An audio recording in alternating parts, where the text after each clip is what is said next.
दोस्तों, आपका फिर से स्वागत है। आज हम इस वीडियो के माध्यम से महाभारत के प्रमुख पात्रों के अवतारों की विस्तार पूर्वक जानकारी, कौन किसका अवतार था उसके बारे में जानेंगे। दोस्तों, अगर आप इसके बारे में जानना चाहते हैं तो आपसे अनुरोध है कि वीडियो को अंत तक देखें ताकि आपको पूरी जानकारी मिल सके, और आप सभी से निवेदन है कि और भी वीडियो देखने के लिए चैनल को सब्सक्राइब करें। तो दोस्तों, चलिए जानते हैं।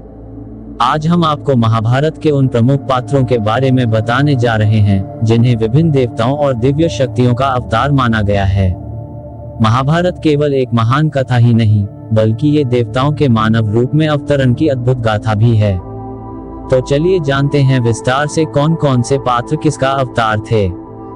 1. श्री कृष्ण भगवान विष्णु का अवतार। महाभारत के सबसे प्रमुख पात्र हैं श्री कृष्ण, जिन्हें भगवान विष्णु का पूर्ण अवतार माना जाता है।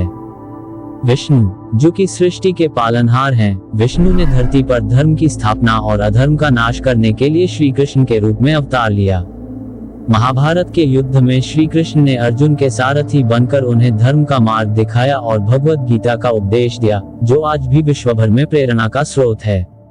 श्री कृष्ण ने युद्ध के दौरान भीष्म और द्रोणाचार्य जैसे महायोद्धाओं के प्रति समर्पण दिखाया और दुर्योधन के अहंकार का अंत किया। 2. अर्जुन, इंद्रदेव का अवतार। अर्जुन को इंद्रदेव का अवतार माना जाता है, जो देवताओं के राजा हैं। इंद्रदेव ने अर्जुन के रूप में अवतार लेकर धर्मयुद्ध में धर्म की रक्षा की। अर्जुन की अद्वितीय धनुर्विद्या और युद्ध कौशल के कारण उन्हें महाभारत का सबसे महान धनुर्धर कहा जाता है। उनके प्रमुख कारनामों में जयद्रथ वध और कर्ण के साथ उनकी अद्वितीय लड़ाई शामिल है, जो महाभारत के इतिहास में अमर हो गई है। 3. भीम, वायुदेव का अवतार। भीम को वायुदेव का अवतार माना जाता है। वायुदेव हवा के देवता हैं और भीम को उनकी अत्यधिक शक्ति और पराक्रम के लिए जाना जाता है। भीम ने महाभारत के युद्ध में दुशासन का वध करके अपनी प्रतिज्ञा पूरी की और दुर्योधन को गदा युद्ध में परास्त किया। उनकी अद्वितीय शारीरिक शक्ति और साहस ने उन्हें महाभारत के सबसे शक्तिशाली योद्धाओं में से एक बना दिया। 4. युधिष्ठिर, धर्मराज का अवतार। युधिष्ठिर, जिन्हें धर्मराज या यमराज का अवतार माना जाता है, न्याय और सत्य के प्रतीक हैं। युधिष्ठिर को उनकी सत्यनिष्ठा और न्यायप्रियता के लिए जाना जाता है। वे हमेशा धर्म के मार्ग पर चले और उन्होंने महाभारत के युद्ध के दौरान भी सदैव न्याय और सत्य का पालन किया। उनके नेतृत्व में पांडवों ने धर्म की विजय प्राप्त की। 5. नकुल और सहदेव, अश्विनी कुमारों का अवतार। नकुल और सहदेव को अश्विनी कुमारों का अवतार माना जाता है। अश्विनी कुमार देवताओं के चिकित्सक और स्वास्थ्य के देवता हैं। नकुल और सहदेव की वीरता, सुंदरता और ज्ञान उनकी दिव्यता का प्रमाण है। नकुल अपनी तलवारबाजी में माहिर थे, जबकि सहदेव ज्योतिष और गणित के महान ज्ञाता थे। उन्होंने युद्ध के दौरान अपनी अद्वितीय प्रतिभा का प्रदर्शन किया। 6. द्रौपदी, अग्नि देवी का अवतार। द्रौपदी, जिन्हें अग्नि देवी का अवतार माना जाता है, महाभारत की एक महत्वपूर्ण और प्रमुख पात्र थी। द्रौपदी का जन्म अग्निकुंड से हुआ था और उनकी पूरी जीवन यात्रा महाभारत की कथा का केंद्र बिंदु रही। द्रौपदी के चीरहरण के दौरान उन्होंने श्री कृष्ण से सहायता मांगी और उनकी रक्षा हुई, जिससे ये स्पष्ट हुआ कि वह दिव्य शक्ति की प्रतीक थी। 7. दुर्योधन, कली का अवतार। दुर्योधन को कली का अवतार माना जाता है, जो कलियुग के प्रारंभ का प्रतीक है। कली का संबंध अधर्म, अहंकार और संघर्ष से होता है। दुर्योधन के चरित्र में कली के सभी गुण दिखाई देते हैं, अधर्म, अन्याय और अहंकार।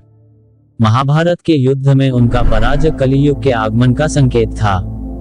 8. भीष्म, वसु देवता का अवतार। भीष्म पितामह को वसु देवताओं में से एक, प्रतोषा का अवतार माना जाता है। वसु देवता 8 देवताओं का समूह है और भीष्म के रूप में प्रतोषा ने अवतार लेकर अपनी प्रतिज्ञा का पालन किया। भीष्म ने जीवन भर ब्रह्मचर्य का पालन किया और कौरवों के प्रति निष्ठा बनाए रखी, भले ही वह जानते थे कि धर्म पांडवों के साथ है। 9. द्रोणाचार्य, बृहस्पति का अवतार।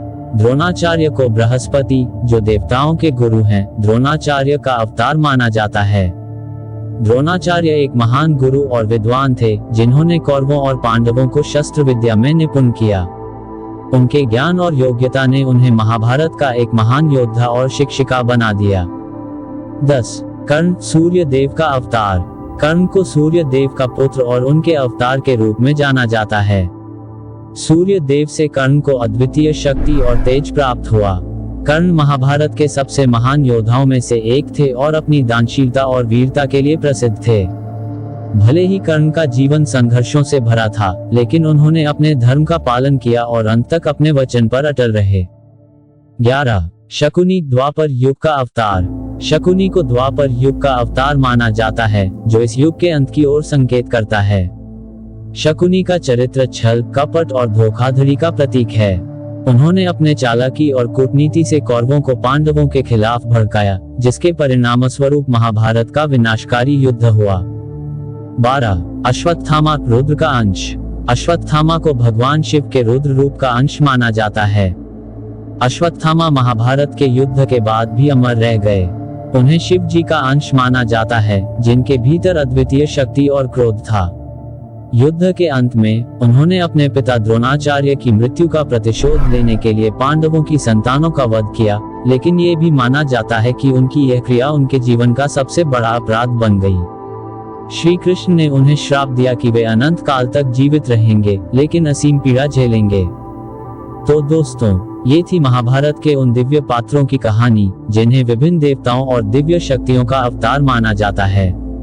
महाभारत की यह महागाथा केवल एक युद्ध कथा नहीं है, बल्कि ये दिव्य शक्तियों, धर्म और अधर्म के बीच की लड़ाई है।